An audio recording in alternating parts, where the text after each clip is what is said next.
You're at an interview and they ask you that horrifying question. Tell me something about you that's not on your resume. Your heart races, your sphincter clenches, you feel scared, you feel angry. What do you mean not on my resume? That's the whole point of the resume. I put everything you would want to know about me on there. You shouldn't even be allowed to ask that. That should be illegal. So you have this struggle inside for a few moments, as much as you can really go silent during an interview, thinking, what achievement did I accidentally forget to write on my resume? Before ultimately telling the interviewer some weird story about how you overcame adversity when your battery ran out and you had to memorize a phone number and use a payphone or something. But if you want to win at interviews, I'll let you in on a little secret. That question is everything. Tell me something that's not on your resume is not only not unethical or illegal, it's actually the entire essence of interviews. It's the interviewer literally telling you, okay, I've seen your credentials, now show me who you really are. And this is where you can completely differentiate yourself from every other candidate. You know what's funny about interviews? We spend countless hours perfecting our resumes, rehearsing answers to common questions, and researching companies.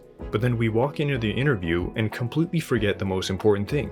We're just two humans having a conversation. The reality is companies already have your resume, your transcripts, your references. These days they often even have AI-generated summaries of all of your documents. So why do they still want to meet you in person? Because they're not trying to verify what's on paper. They're trying to answer one simple question. Do we want to work with this person? Here's where most candidates go wrong. They try to be perfect. They try to be what they think the interviewer wants them to be. But here's the problem. First of all, you don't know exactly what they want you to be. And more importantly, nobody wants to work with perfect people anyway. They want to work with real people who can acknowledge their limitations, but are actively trying to work to overcome them. Here's a tip. You should think about an interview like it's a first date. Now, before you close this video and report it to YouTube, hear me out. What makes a great first date?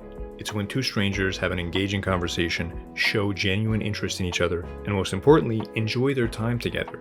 That's exactly what should happen in a great interview. But most candidates walk into interviews like robots programmed to recite their achievements. They turn what could be an interesting conversation into a painful ordeal for everyone involved. Don't be that person. Remember, at the end of the day, people hire people they like. They can teach you new skills, but they can't teach you to be likable. That's your advantage, so use it. And here's how you do that. First, be proactively honest about your weaknesses. Don't wait for them to ask what's your biggest weakness. Instead, when discussing a role requirement, you might say something like, I noticed you use Python for data analysis. I want to be upfront, I mainly work with R, but I've already started learning Python through these specific resources to prepare myself. This approach does three powerful things. It shows you're honest, demonstrates initiative, and proves you're reliable. Think about it.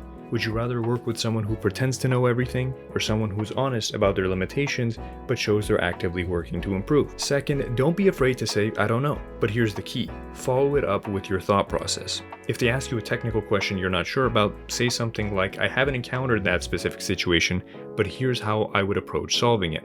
Then walk them through your thinking.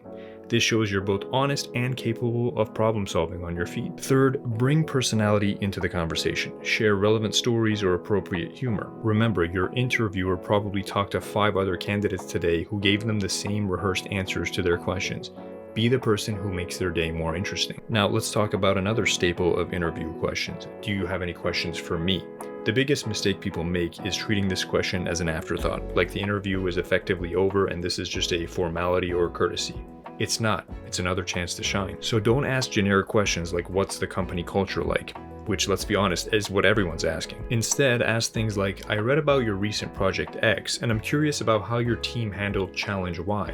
Or I noticed your company is moving towards technology Z. How do you see that affecting this role in the next year? This shows you've done your homework, and most importantly, you're actually interested in their experience. And you're already thinking like a team member, not just another candidate. Every question in an interview is really asking 3 things. Are you capable? Are you someone we can trust? And are you someone we want to work with?